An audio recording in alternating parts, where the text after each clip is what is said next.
All right. So thank you all for joining me today. If you are here for the analytics, metrics, P&L workshop, you're in the right place. If you think you're getting something else like Facebook ads or social media strategy, that's not what we're going to talk about today. But you can certainly stay and learn all about numbers, which I know we all love so much. So I am going to pull up my little slideshow. And I actually put in the chat, and I'm going to open the chat here. There's a spreadsheet. There's a little link for you guys in there that I created a worksheet for you, so that you can, you could open it on your computer. It's editable. So if you want to type in there, you can. If you have a piece of paper, you can use that. If you happen to have a printer at home, which I don't even know how many, I actually do because I have kids, but you can print it out. You can just use an Excel sheet. It's a great way, I think, to kind of keep track of what we're doing today. So that being said, let's go ahead and start. There we go. Okay, so just a couple little like housekeeping items. You can leave your cameras on or off. It's totally up to you. I know life gets in the way. I like looking at people's faces to make sure that I'm not losing anyone to like total boredom, because we are talking about a topic that's not super exciting. But if you need to shut your cameras off or whatever, I totally get that. I have muted everyone though, just so that we don't get random background noise. Hopefully, and we have little babies. We might hear my dog. I don't know, he will start barking. If the Amazon guy delivers a package, you could hear the dog. So, but we will do Q&A at the end. So if you guys have questions while I'm speaking and you have like a piece of paper and you want to write them down or you want to type them in the chat, I will get to everyone's questions. And I know some of you filled out the survey beforehand that just basically asked what kind of questions you have. So I've geared this presentation all around what people were asking, and we will have a total time to open up for Q&A. You guys, I'll let you unmute yourself at that time. If anyone's interested in asking like specific questions about their numbers and you want to come on camera and do that, we'll do that at that time. I will ask for some participation sometimes just to get like a show of hands if this is making sense. You can use the little reaction button at the bottom, or again, type in the chat your answer so that I make sure that I'm just giving everyone a good kind of explanation. And then at the end, because this is free for everyone that attends live. So as opposed to where I ask people to pay for it to come, I'm like, if you come and show up, it's free. But if you want the replay, it's in the store afterwards. So I will be sharing a link so that you guys can grab the replay for free. So once we get it uploaded, you guys have a unique link for you and you can go grab it and you can watch the replay as many times as you want. So that being said, let me see, is anyone no, everyone's good here. All right, so I'm gonna go ahead and let's see, let me push this down here. Okay, so know your numbers. What the hell does that even mean? All right. I think like there is a lot of confusion sometimes about what are your numbers? Numbers could be so many different things. So what I'm going to talk about today specifically relates to health and wellness and fitness. Okay. Like we're not talking about a restaurant. I will talk a little bit about products if you do sell products in your business or are thinking about it. But for the most part, we're going to be talking about a service-based business where we are providing a service for our customers. So that's kind of what you're going to get today. So what does understand your numbers mean? It really means if you don't look at basically money coming in, money going out, and look at things in addition to just money coming in and money coming out, as far as, so how much does money come in relate to how many clients, patients, customers you have, okay? Is your overhead, and what we mean by overhead is basically what it costs to run your business, are your expenses more than what you're bringing in, right? There are plenty and plenty of businesses, by the way, multi-million-dollar businesses that are not profitable. Uber was one of them. WeWork was one of them. Peloton was one of them. I think the only year they were profitable was 2020 and 2021. So there's a ton. If you basically, the bottom line is if you spend more than you bring in, you will not have money left over. So it's really important for us to look at our numbers. And what I want to do here is give you an idea of what they're actually telling you. Okay, because then what happens is a lot of us will start to look, we're like, oh, somebody told us to look at our numbers. And then we're like, yeah, I don't know what those numbers mean. I don't know what they mean. I don't know what they stand for. I don't know how to equate them to my own business. So that's basically what we're going to talk about. So if you have the worksheet pulled up, we are going to go into basically here. I'm actually going to, I'm going to exit this really quick and I'm going to pull the worksheet up so we can go through the questions. Okay. So, and basically if you open this, what you want to do, so the worksheet is in the chat. It's right here in the chat. So if you see this file right above here, Sarah, it's this little doc right here. So if you click on the document, or sometimes if you just copy and paste it into your browser, what you want to do is you won't be able to write in it unless you make a copy. So you just want to go to File, Make a Copy, and then you can add it to your own Google Drive. You should be able to edit it. And if not, you can just use a piece of paper. Okay. So what are some of the metrics, numbers in your business that you can track? All right. So does anybody want to take a stab at what some of those metrics are and maybe type it in the chat?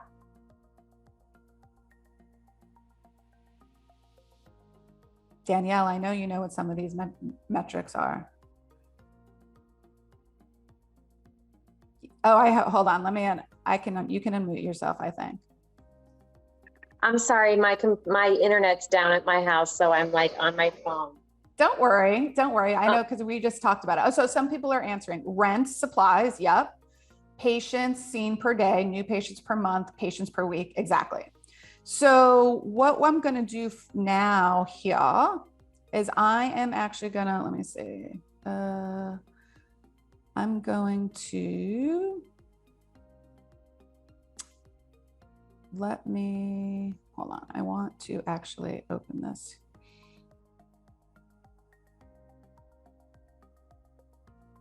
There we go. Okay. So we are going to we got rent. Okay. Supplies, which can also be inventory. So inventory is a little different. We're going to talk about inventory as far as so inventory, you have inventory of what you sell, if you sell anything, and then you have inventory of what you need for your location, right?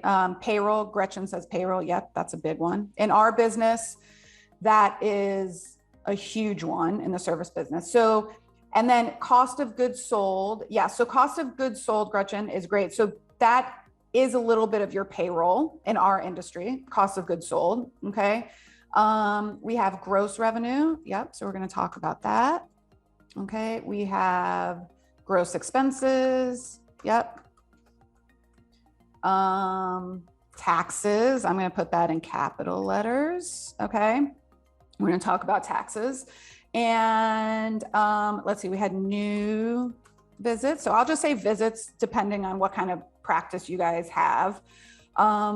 There's other things you can track. We can track what we call utilization in our business. So utilization means how much of your schedule, your available schedule, is utilized. Okay, so for example, if you have 10 available spots and you have 8 people on your schedule, you have an 80% utilization. Okay, so utilization is something that's really good to track, because then that gives us an idea of Now, you don't track, some of these you do track on your P&L, which we're going to talk about. Some of these you don't track on your P&L. We would track them on what we call a scorecard. Okay, so we're going to talk about both of those things tonight. Some people also call this capacity.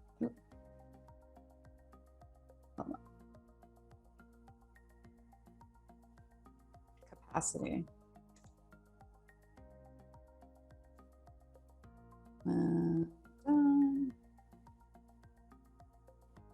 All right. The other thing you want to track is retention.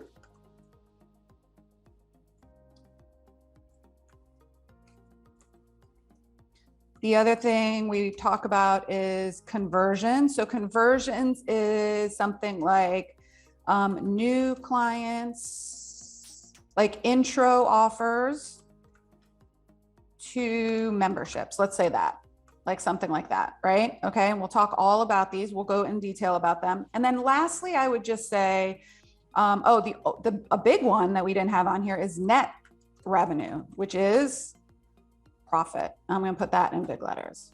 Instructor retention. Gretchen, what do you mean by instructor retention? You mean like how many individually each instructor, or how many instructors as staff you keep as a business?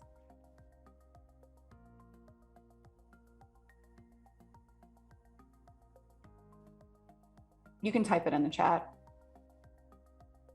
How many clients they retain? Yep. So you have, and a lot of softwares will teach you how, will allow you, if you guys have staff. So it'll say you have like an overall business retention, and then you can dial it down to even, like, so if Danielle was on my team, I could see how many people she keeps personally. Like, how many does she have a really high utilization rate? That means, and retention rate, that means like people keep coming back to her classes or her services, etc.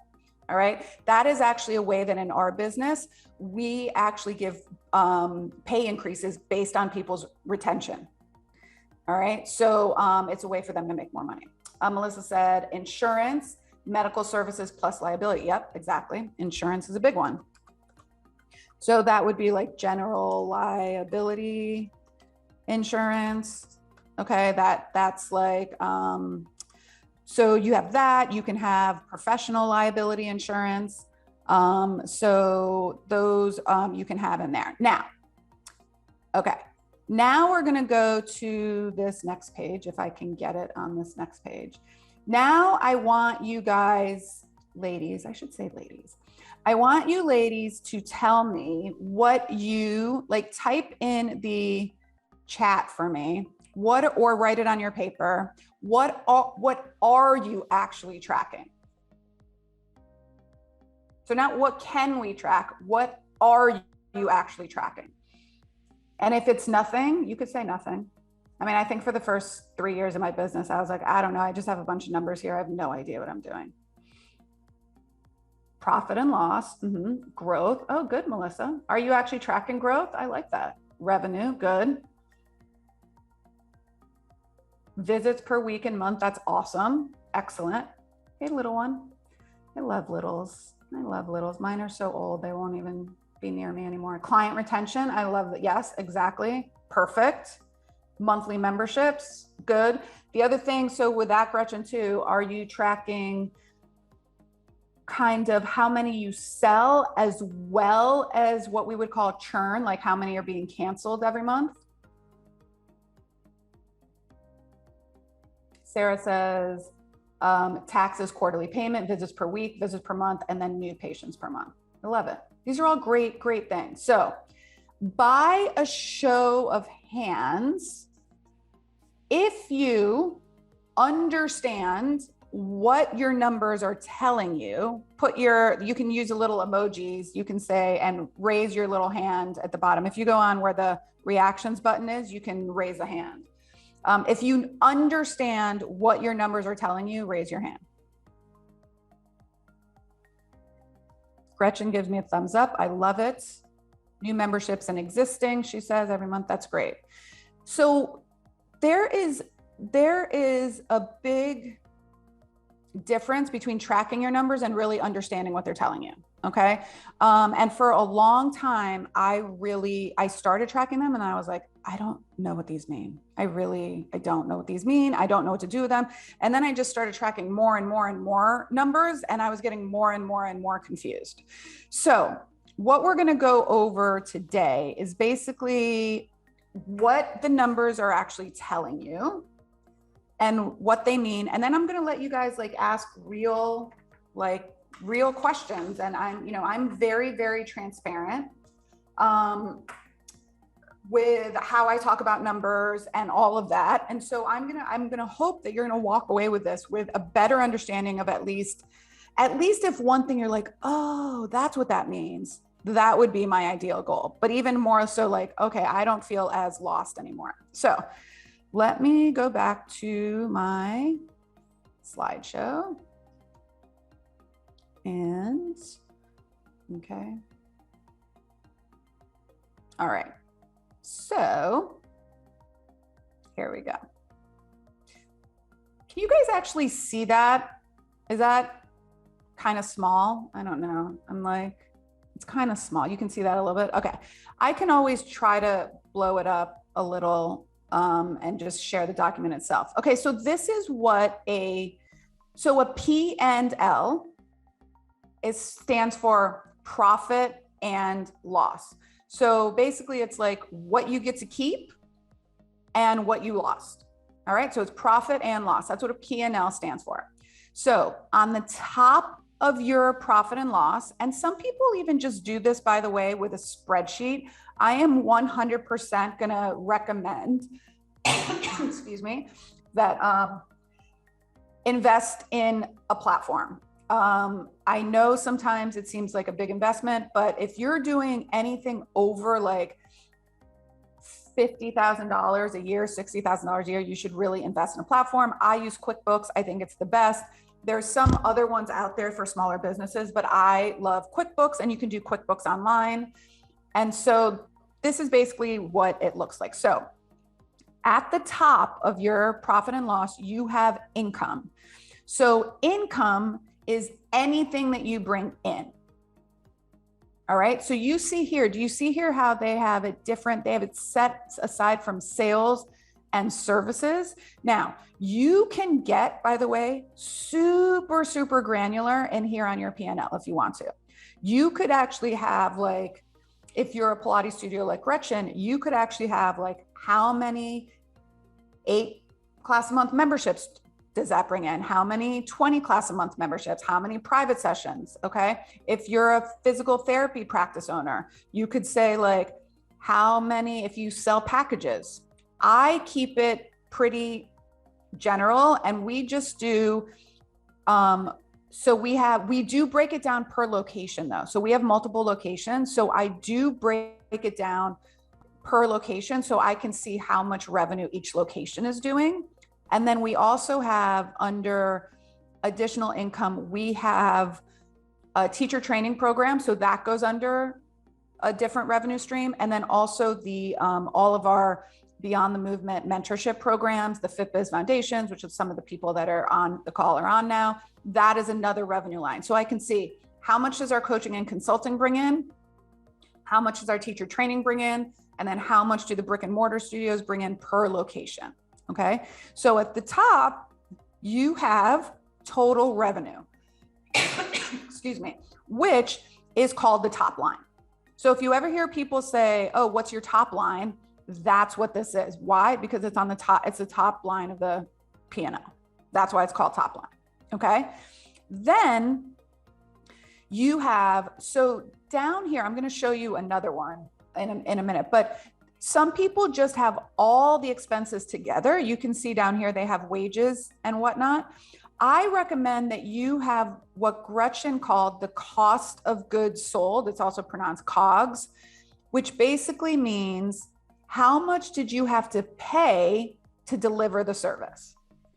So in a real, very, very simple math, if you charge $100 for a service and you had to pay an instructor $50, your cost of goods was $50, and your gross profit is $50. So it's a 50% margin, okay? Then underneath that goes all of your expenses. And you can see all of these expenses. These are very similar to things we have. Accounting, advertising, these people have them, usually they're in alphabetical order, okay? Assets, so assets are things that you own. Bank fees go in here. So for us, we do, I don't think they have it on here. So I have like my credit card processing fees, what the credit cards charge me. Electricity, so that goes under utilities. Hire of equipment, I'm not sure what that is here, but insurance. So this is, I think somebody said insurance, this is where that goes. Internet, that goes under utilities. I actually do have my car on my P&L, so that's an expense for me. I put my car through my company. So especially if your transportation, you know, is built out like a great van, that's a beautiful thing to have, like that should be on your P&L, okay? The cost of building that out, that's what should be on there. Office supplies, postage and printing, if you mail anything, if you print anything, that's a business expense. Rent, repairs and maintenance, we have this on here. Stationery is more like, so if you have like thank you cards and things of that nature, that's on there. Telephone subscription. So this would be like, so if you are enrolled in one of my coaching programs, that would be a subscription. That would be on your P&L. That's an expense that you should put through your business. Okay. Telephone, training, seminars, and then they have labor here. So how do you calculate COGS? That's a great question, but it's literally just the expense of delivering the service. That's it. So the only thing that goes into the cost of goods is what you pay the instructor. Okay. Coaching programs can certainly go under continuing education. Absolutely. But they should be, if you are doing any type of professional development, that should be an expense in your business. You should run it through the business 100%. Okay.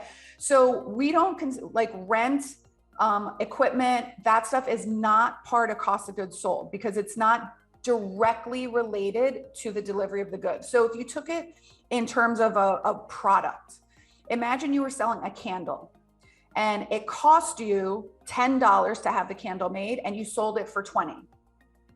That's what we consider cost of goods, right? So it cost you 10, you sell it for 20, you made $10.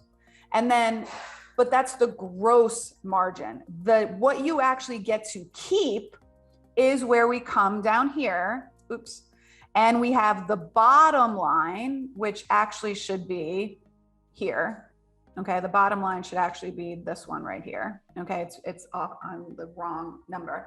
So total expenses are your gross expenses, and then what you're left with is the profit, which is considered the net margin, which is the bottom line. That's why it's called the bottom line of, it's on the bottom line of your P&L. Okay. If you guys want, you can make a little, I put this in the wrong spot by accident. Okay. So let's say you have a candle that's cost you $10, you sell it for 20. Okay. So your gross margin is $10. Now, what you actually get to keep, because maybe you have a store, so you have to pay rent. Maybe you are on Etsy and you have to pay a fee back to Etsy. That comes out of your expenses. Maybe you have to pay a person, like a social media person, if you put them on social media. That is an expense. So that's why you have your gross margin, and then all of the $10 that you made, $1 goes to your social media person, $1 goes to Etsy, $1 goes to, maybe you paid for a Facebook ad, $1 goes to, maybe you paid an influencer to post. So now you're left, that's $4, now you're left with $6. Okay. So that, does that kind of, if that makes sense to you, just kind of give me a little thumbs up, or yeah, just give me a thumbs up. Like, does that make sense where we get the difference between the top line and the bottom line?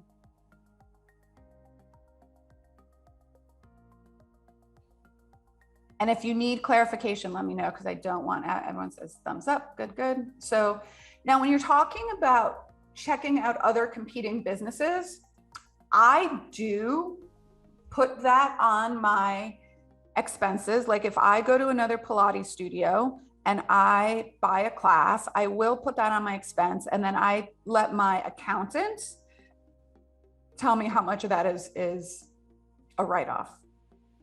Okay, because we're going to talk about write-offs a little bit today, but in a couple weeks, I'm actually doing another masterclass. I'm doing 3 this summer that I think some of you guys will be interested in. So the next one, I'm actually bringing my own bookkeeper on that specializes in female healthcare and wellness and fitness businesses.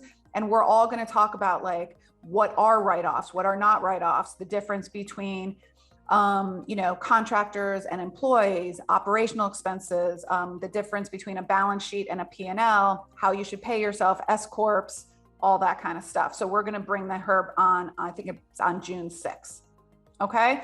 So this is basically kind of like the anatomy of a P&L. Now, okay. So if what we talk about is at the top of the P&L is everything that you bring in. Physical therapy services. If you sell products, that would go up there. Okay. So if you sell, I don't know, t-shirts, gear, that goes up at the top. If you have teacher training, that goes up there. If you sell, now if you have an on-demand program and that goes up there. So any money you bring in, okay. Then in the next big number is the number that the direct cost to provide the service.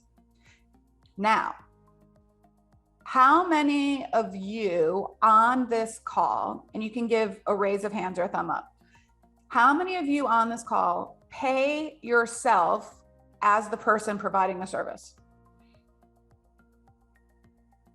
And everyone who's in FitBiz Foundations better say yes, because if you don't, I'm gonna blow up. Okay, Ashley, not yet. You should. Monica, yes. Good. Gretchen, yes.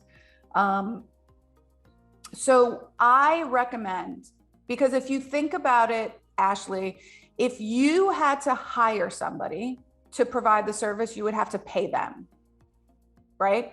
So you should, at the very least, I don't care what it is, if it's $20, if it's $25, I mean, should be, we're going to talk about this a little bit, pay rate, it should be a little bit more than that, but you should pay yourself on your like payroll as a practitioner.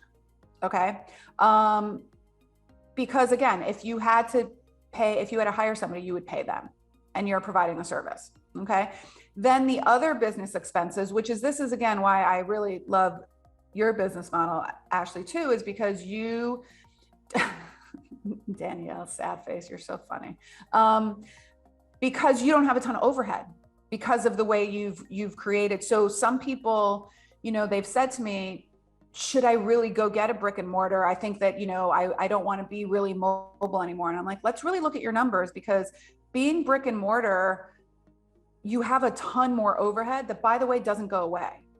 Like, it's not like you go to your landlord and they're like, oh, you know what? I had a really slow month this month, so can you cut my rent in half? Like, it just doesn't happen. So being mobile can actually be very, very beneficial, unless you're traveling like where it's like 5 hours in a day and you can only see 3 clients. That's not really profitable. Okay. And then you have what is left over. So, and then Sarah, we are going to talk about the difference between getting a profit and getting paid. Okay. So we're going to move on to that in a moment. All right. So these are general trends. Okay. And I take this from Profit First. If you have not read that book, it's an amazing book. It's called Profit First. I love it. I don't follow it 100%, but I do use pretty much like most of the information in there. So generally, 30% of what you bring in should go directly to your profit. Okay, so that should be what you keep generally. 30% would go to the cost of the service provider. Okay, 35% will go to operational expenses, and 5% goes to miscellaneous. Now, I say general because someone like Ashley who has a mobile business is not going to have the same overhead as someone like myself who has 2 studio locations and over $10,000 in rent every month. Okay. So my operational expenses are about 35%, but hers might be lower. So maybe she has more that goes to profit. Okay. So you can just kind of like maneuver these things. And I like to keep 5%. Did I do the math right? 30, 60, 95. Yeah, 5%. So I like to keep 5% and do something like give 1% back to some sort of charitable organization. Put it into I'm going to start calling them all COVID funds moving forward, because God forbid a pandemic fund needs to come again. You know, we're in Miami, so if we had a hurricane or we have to be closed for a period of time, you know, that's something that we do. You could do, one year I took my entire team on like a retreat. We went to Naples and we spent the weekend there together. So with 5%, so if you think about it, say you bring in $100,000 a year, 5% of that is $5,000. So you take $5,000 at the end of the year. You could say, do I want to reinvest it back in my business? Do I want to give a bonus? Do I want to, you know, donate 1% of that, $1,000 to a charitable organization? There's lots of things. That's me personally. But if you needed to adjust these numbers at any point, you could. Like if you needed 40% for your operational expenses and you didn't, you know, do the 5%, that's okay too. I am a big believer in saving for a rainy day. If the last 2 years taught us anything, it was we cannot be, the number one reason businesses go out of business, fail, is they have no cash flow. Cash flow means you don't have any cash in the bank. So you could be profitable. You could actually be profitable, but if you don't have money in the bank, that's a problem. And what we saw happen during COVID was, so most of us closed down in March of 2020. By May 1st, there were people that were not able to pay their rent. So 6 weeks later, they couldn't pay their rent, which means they had no savings. They had completely depleted their savings in pretty much a month. So it's really important to have, now a lot of people say 6 months. I say at least you have to know that what you're bringing in monthly is you're breaking even. And then you should have like 3 months worth of operating expenses in the bank, should God forbid something happen. Okay. It's also why we have to be really, you know, we don't need, and we're going to go into this a little bit later, but if you're looking at a new location and you're looking at a place that's going to cost you $10,000 a month in rent, you have to do a ton of business to cover just your rent. So you better be charging like $300 a service. So, all right. Okay. So let's now, how to read a P&L. Oh no, I don't want to. So I want to go back here. Okay. I'm going to stop this for a second because I'm going to share another page. This is one of the things I love about P&Ls and QuickBooks. Okay. Because you can manipulate it to tell you a lot of things. Okay. So I want to show you, this is totally hypothetical, but let me share this page with you. Okay. Can you guys see this? Let me put you, I always get this, like where you guys are is always like a mess for me. Okay. So are you guys seeing like an Excel sheet right now? Yeah. Okay. Okay. So basically, this is basically, a year is broken up into 4 quarters, right? So what they're doing is they are looking a percentage of the total. Okay. So what they're doing here is they're comparing quarter over quarter. And we can see that their best quarter was second quarter in sales? Probably. Yeah. Okay. Their second quarter was their best quarter in sales. All right. You can see that revenue from goods is their highest producing versus from service. And it's always interesting to see what other income is. Other income could be a variety of different things, right? So you can see that them selling from their goods is 61% of their revenue. So one of the things that you can look at with this is if you have, say you have a physical therapy business and then you have a wellness offshoot, right? So maybe you have physical therapy and then Pilates. What you can do is see how much of your revenue is coming from physical therapy and then how much of your revenue is coming from Pilates. Okay. You could do, if you have a mobile and a brick and mortar, you can see how much of your revenue is coming from mobile, how much of it is coming from brick and mortar. Okay. And then you can also, I'm going to show you another sheet that you can do this. You can also compare it quarter to quarter. All right. So it's a really great thing. You can also compare it year over year, which I really love. Here's the other thing. So this person, you can also see how much of their, like if you look at this P&L here, their biggest expense, wages down here. All right. And then their next highest expense is rent. In our business, it's going to be the same. In our industry, wages and rent, wages more than rent are our two highest operational expenses if you have a team. Okay.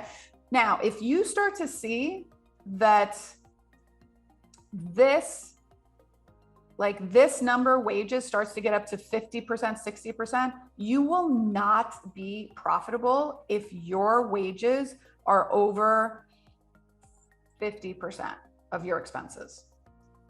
If you have a brick and mortar location. If you have a mobile location, I'm not going to say that 100% because it could be, you don't have a ton of overhead. You can afford to pay your people more because your overhead is lower. All right. Maybe you look at, oh my God, look at what their gas expenses are. Now, if you start to see like that becomes really big, then you're like, ooh, I gotta figure out a way to reel this in. Okay. So this is what's great here. Like, or if you start to see, we look at this all the time. And if I see something bump out at me, I'm like, oh, how did that get to be like 35, 40%? Everything in this P&L looks pretty good based on, except for, they have wages and rent. All right. So this is one example. Now, did that change? Is it another Excel sheet now, or is it with the same one? Is it a different one? No, it's still the green one. Okay. So what this one is, I love doing this one. I compare them year over year and I compare quarter to quarter. I'm doing this right now, comparing our 2022 to our 2019 to see if we've gotten back to 2019. So what you can do here is this is comparing it 2018 to 2019. So look, this company had a 33% increase in gross profit. All right. Then they had down here. So you can see this one, they actually went down. So they were down 43% in market and advertising. So they cut their marketing spend.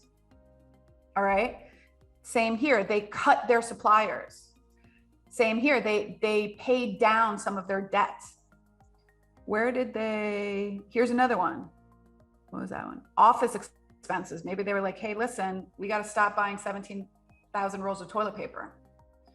Right. But this is really great because what you can do is, we just did this year in our company. We did exactly this. And I was like, okay, I need this to be high. I want this profit margin to be higher. So we just started manipulating these numbers and we said, okay, if we take advertising and we cut our marketing budget by $10,000 a year, what will that do to our spend? Okay. So I'm going to pause here for a moment and I'm going to open it up for questions first, because I want to kind of show you how we did those Excel sheets. So if anyone has a question and they want to, let me allow you to unmute yourselves. If you want to unmute yourself and turn on your camera and ask me a question of what we have done so far, I'm going to break for questions right now. I'm going to have a sip of water while we do that. Does anyone have a question?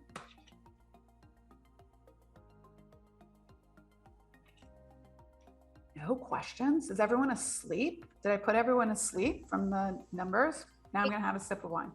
I have a question. Hi, Gretchen. Is there a oh, maybe you already answered that actually. Go ahead, but ask it again. Yeah, I was just wondering, like, is there a percentage that you should be, and I think that's what you were saying, the 5% was like something, the leftover to put into the business, Or Yep. how do you know when, things seem to be doing well and your cash flow is strong, and, what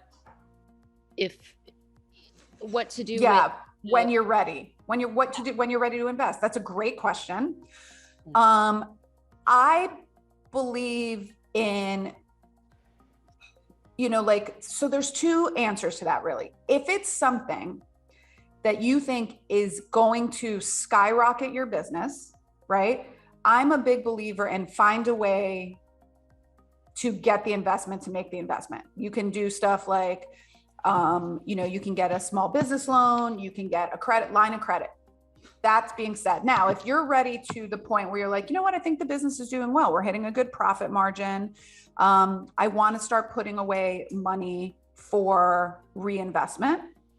That's when, I would speak to your bookkeeper and you just hired a bookkeeper. So I think that's great. Or your accountant, and you can say, I really want to start putting some money away to reinvest in the business. You want to buy new equipment. You want to buy, maybe a body fat thing that you can put in your business or whatever the case may be.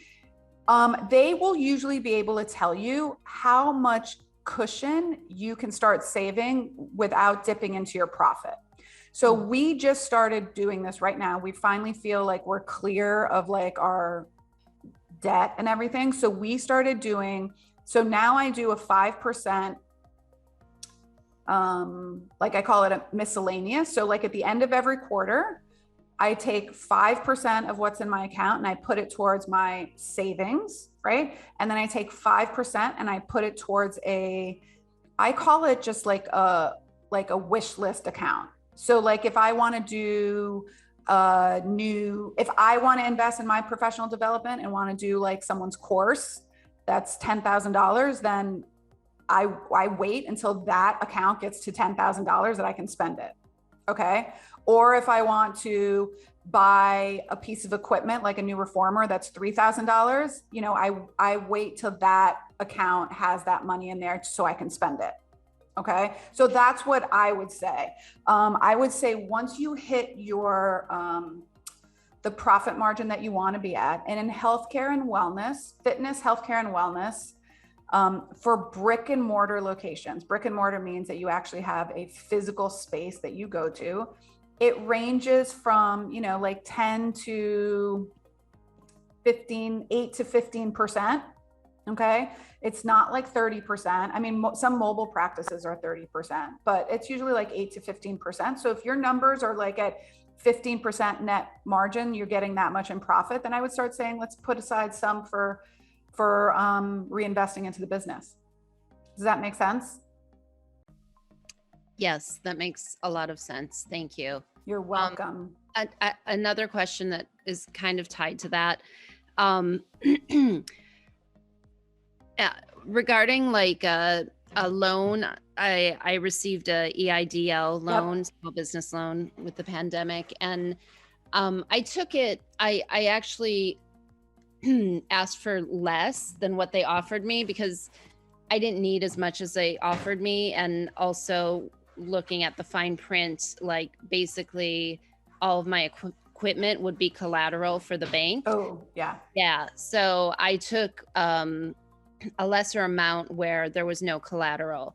And I just took it because a banker friend of mine suggested that, it'll get me in with the SBA. Like, even if I didn't really need it, just take it to have like the cushion. So I have that and I've started paying it back, but I'm wondering if I should just, pay, I can pay it all back. And I wonder if it's better for me to pay it back or to keep like nicking away at it and paying it back a little bit and keep. Are you paying interest on it? Yes, but it's not a huge percentage. Yeah. I mean, even if it's a little percent, you're still then paying back. You're paying interest on money that you don't need.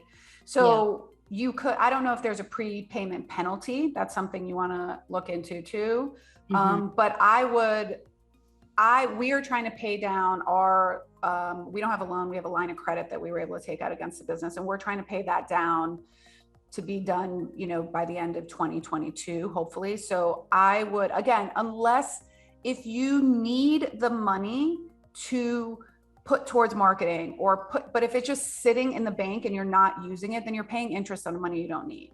Right. So now again, I'm not an accountant and I'm not an attorney. So I would maybe ask your accountant their feelings, but I would say at least pay half of it back so your interest is less, right? Because if you're not using it, you're paying interest on stuff that you don't actually, even if it's a couple $100s, it's still stuff that you don't necessarily need. Right. That makes sense. Okay. Yeah. All right. No problem. Lisa asked, how much is too much to save? There's never too much to save.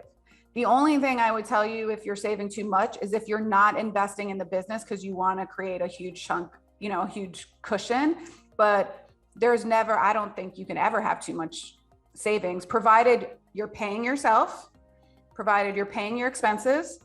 And if you're saving though, I would highly encourage you to be doing something with that money. It is much. So Lisa, you're like sole owner of your business. So I would take some of that money and invest it. Okay. Cause if it's just sitting in the bank, it's not accumulating anything. So if you have a chunk that you can actually take out and put in some like mutual funds or something, that's what I would do with it rather than just have it sitting in the bank. But if you need it to be liquid, and liquid, by the way, means, if anyone's like, I don't know what liquid means, it means that you have access to that money whenever you want. Okay. When we put money in a retirement fund or in a college fund for our kids, it's not liquid, meaning there's a lot of hoops to jump through to get that money out. And a lot of times there's penalties in that. Okay. Liquid means you can just call a banker and be like, I want, my $50,000. I need to get it out. So that's what I would say. So, and then Sarah asked, and profit is after you have paid yourself. Correct. So profit is what's left over in the business after all of your expenses are paid. So like I said, even if you have a $5 million business, if you spend $6 million, you're not profitable. Okay. There's plenty of businesses. Uber, like I said, they pay their CEOs, make a ton of money, but the business is not profitable. Right. So it's important to understand what is left over and what is profitable. Okay. So on your finances, the most important numbers to look at are money coming in, whether you call it revenue, sales, income, any money that you get into your business that someone pays you to do, that's money coming in. Okay. Then the money that it costs you to directly offer that service. Okay. And then all of your expenses, and then what's left over. Okay. Now, like I said, you can get super, super granular in the P&L, but at least if you're like utilities, rents, payroll, if you have a team, cleaning services, equipment, especially if you're paying off equipment, right? If you're financing equipment, if you take credit card fees, they're on there. What else goes on there? If you pay for scheduling software, if you buy a computer for your business, right? If you're mobile and you put gas on there, okay, all of these things go on your P&L. All right. Just saved, Lisa said, I'm just saved a bunch as I'm bringing on my first employee in the next month and wanted to have plenty as she starts up. That's awesome. I know, I saw that you were bringing on an employee. It's awesome to have employees. That's great. That's a great growing phase. So I wanted to share with you guys here so because this is what's really interesting when you start diving into your numbers.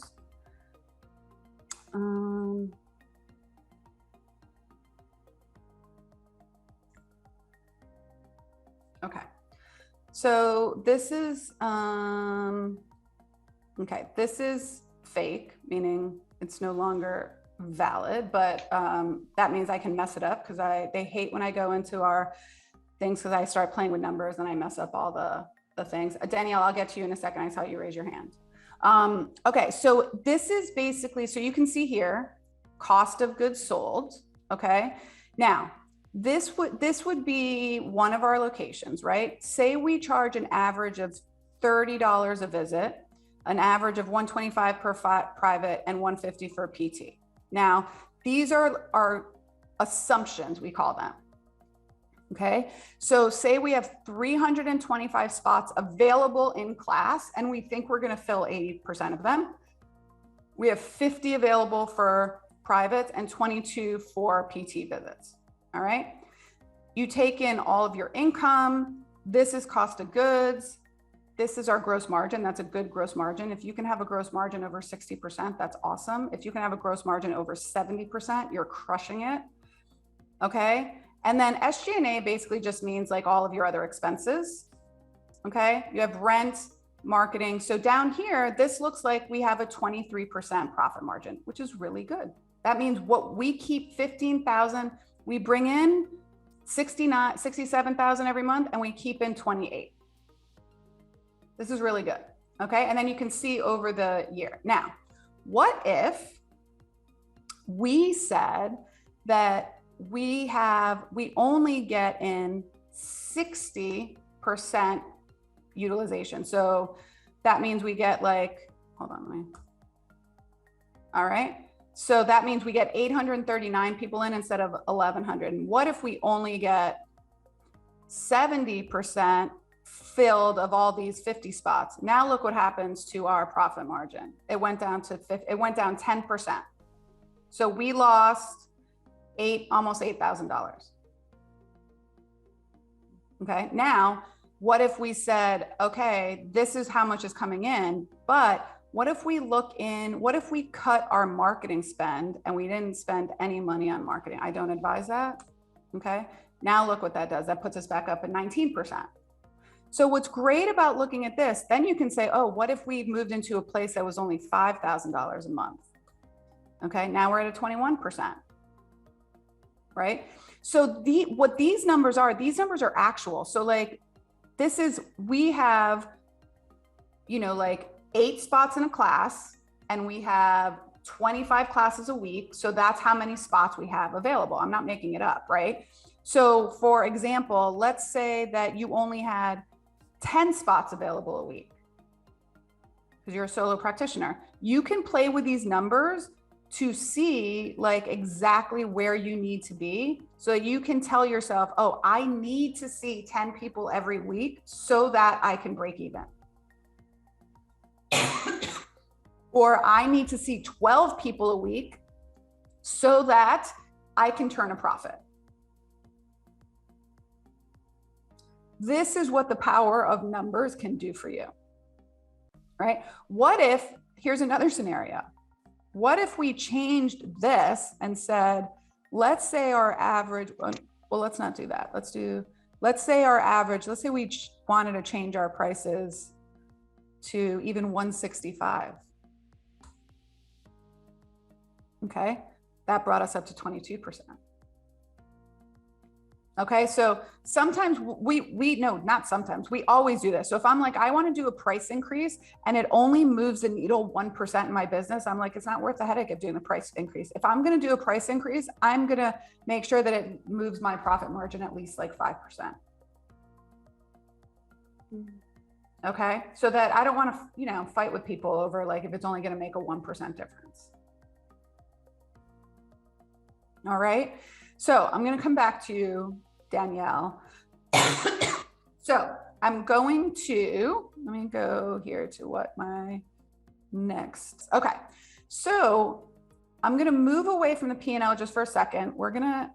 Because here are some of the other important numbers to track. Okay.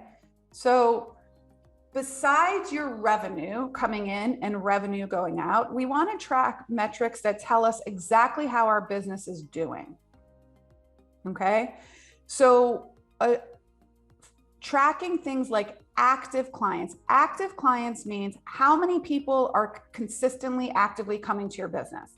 So if you have a physical therapy practice or a wellness practice or something like that, like how many people are coming actively, whether that's once a month, once a week, once a quarter, what is that number? Okay. If you're a studio that's all the time, like how many people are actively coming into your studio at least once a month or something? That is what we call an operational metric. It's operational because people coming back and continuing to enjoy your services tell you that you have a good product, you have good customer service, you're at a decent price point, all of that stuff. Okay. New clients is a marketing metric. So it's what we call lead generation. So when you look at new clients is telling you how your marketing strategy is working. And your marketing strategy, by the way, could be word of mouth. Your marketing strategy could be referrals from other people. That's a marketing strategy. Okay. New client conversions, which means how many new people came to you and then came back. That is what we call, that actually tells you sales, marketing, and operations. Okay, so let's take this for example. If you got a new client and they came in and they took one of your classes and then they never came back, it could be one of three things. One, it was the wrong type of client for your business, which means your marketing strategy or your client acquisition is not great because you're attracting the wrong kind of people for your business. Number two, maybe it's an operational problem because maybe they took the class and the instructor wasn't great, or nobody greeted them at the front door, or they were really lost. So maybe they just didn't like the class, right? And number three, maybe your sales system sucks because nobody told them like how they could buy from you. Right? So you have to figure out which one it is. All right. Retention. So how many people keep coming back to your business over and over and over again? I like to see retention rates over 70%. That's an operational metric. That's again telling you that your service you're providing is good because people keep coming back. And then, revenue, profit, all of that are your financial metrics. So you kind of always want to know what's the operational efficiency of your business? How well are you providing the product? How good are you doing at getting new clients in the door and the right kind of clients? And then how well are you doing financially?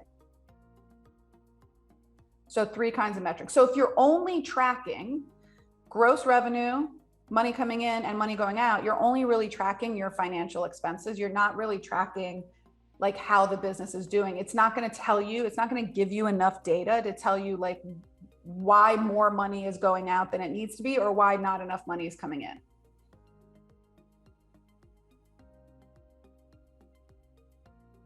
You get that? Danielle, you look confused. Do you have a question? No? You good? Okay. So, here is something that I also wanted to go over because we're going to talk a little bit about ads and because it's part of your marketing strategies. Okay. So here are some terms that you'll hear if you run ads, whether they be Google ads or Facebook ads or any type of ads like that.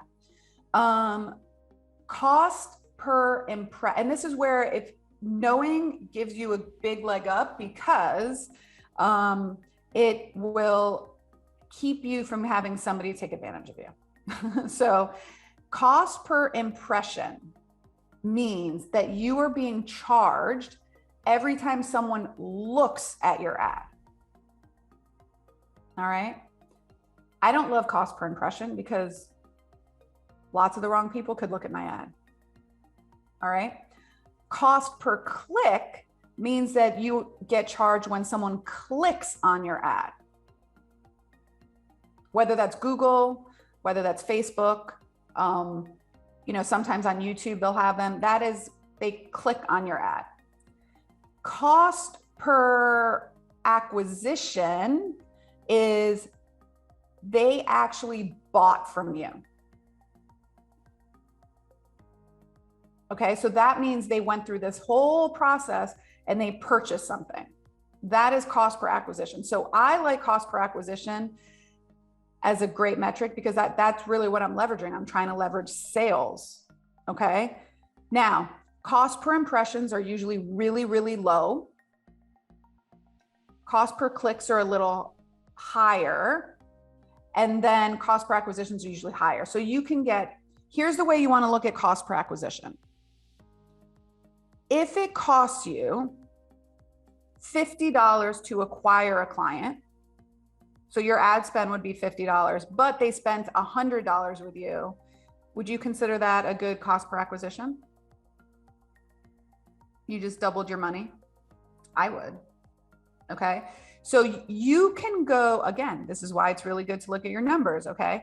If you know that people that come into your studio or business spend on average $150 or $200, and it costs you $30, $40, $50 to acquire that client through some kind of marketing, that is a good client acquisition cost.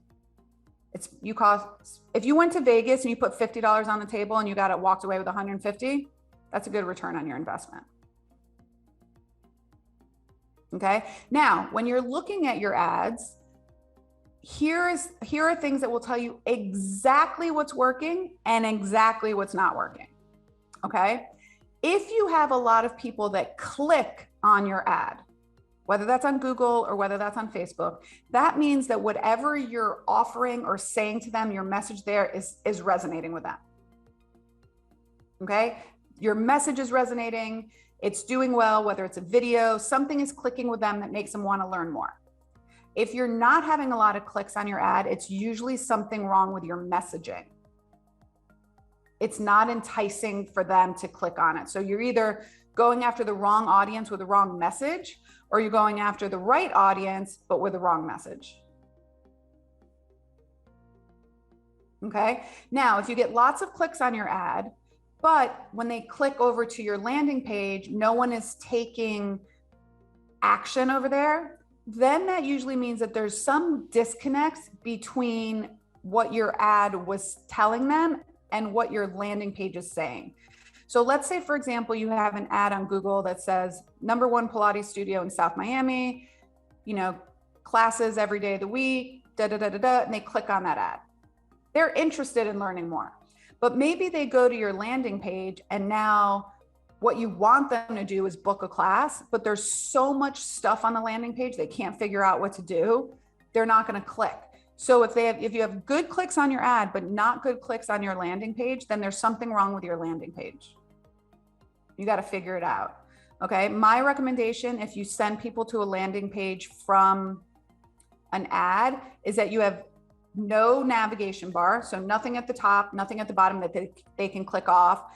And you have a very, very clear call to action. Very clear. So if you want them to book a call with you, that's what it says. Book a call here. If you want them to schedule a class, that's what it says. Schedule a class. If you want them to give you their email, that's what it says. So very, very clear. If you want them to sign up for a webinar, like if you guys went and looked at my landing page for this webinar, it literally had one sentence, and then I had a thing that said, click here to reserve your spot. Okay. Now, if you're doing something where book a call with you or come in for a first session or sign up for this webinar and they're not showing up, you have a very poor, you have good clicks on your ad, you have good clicks to schedule a call, but no one's showing up. That means there's either too much time between when they were on your landing page and the session, and there's not enough communication, whether that be text or emails, engagement. That's usually what that means when there's a poor show up rate. And then if you go one step further and now they showed up for their free session, or they got on their free call with you, or they signed up for the webinar, but they didn't convert to sales, that means that either they weren't the right person from the get-go, or your messaging and your sales process somewhere fell short. And this is where I'll ask people, what made you decide to not join the program now? Or what's keeping you from, a common question we get from people at the studio is like, oh, well, let me think about it. Let me go, talk to my husband or my wife, I'll ask them right away, is there questions you think they specifically have? Because I'd be happy to give you the answers to them now, so that when you speak to them, you can answer the questions freely or easily. And most of the time, it's not about the money. Most of the time, it's about we did not do a good job of articulating the value to them that they're going to get from working with us. All right. So that's usually what we try to work on from there. Okay. So why are tracking your numbers really important? So it's just, you know, they give you, if you can see how we use that spreadsheet, like it gives you a clear understanding of what you need to be doing in your business. Do I need to lower my expenses? Which ones can I tackle first? Okay, we just did this in the business where we were not seeing the profit that we wanted. And we said, you know what, we're paying someone a full-time salary to do social media for us. And we said, we think we have to cut that expense. Is that great? Do I like letting people go? Absolutely not. But if it's not leveraging money and sales into our business, if we're not getting a return on our investment, then it's not working. Okay. So I'll give you a perfect example. All right. So here people ask a lot about salary structure. How do I know if it's being worthwhile for the employee? This is exactly what we did when we looked at our marketing budget. So if I'm paying someone $50,000, but I cannot track that they're bringing in more than $50,000, I want it to be 3 times the amount. Okay. Because of all the other expenses that go with it, then it's not working for my business. So if a staff member comes to me or somebody I'm hiring and says, you know, I'm a PT, I want to earn $100,000 a year. That's great. I can pay you $100,000 a year if you generate for the business about $300,000 a year, which means, okay, our company charges $150 a session. Where is my calculator? Okay, maybe that's not popping up. Okay, I'm going to do it on my phone here. So if it's $300,000 a year, and say they work 50 weeks a year, which is only taking 2 weeks off, okay, and they're going to see 35 clients a week, they need to be charging $171 a visit, which that's not what we charge, right? So it just doesn't work. The numbers don't work. Okay. And listen, I love everyone on my team, but I'm running a business. I'm not running a charity, right? I do lots of charitable work. I save 5% of my profit and I give it to charitable organizations, which sometimes is, you know, $10,000, $20,000, $25,000 a year. So that's why it's important to look at this. So if you're paying someone $50,000, but they're not bringing in 50, 60, 70, 80, 100, $120,000, then there's not that return on your investment. Take equipment. Say you're a PT clinic and you want to, or any type of wellness service, and you want to buy a high-low table, right? And they don't cost $1,000, but let's just say they cost $1,000 and you charge $100 a session. You need to see 10 people and then that table will pay for itself. Or let's say you want to buy a piece of Pilates, a reformer that costs $3,000 and it gives you an extra spot in a class. Okay. And you charge $25 a class.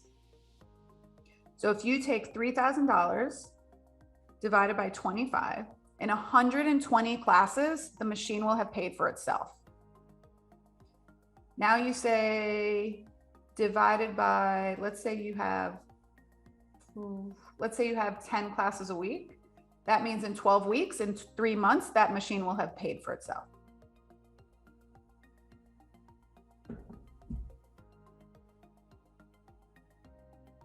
All right.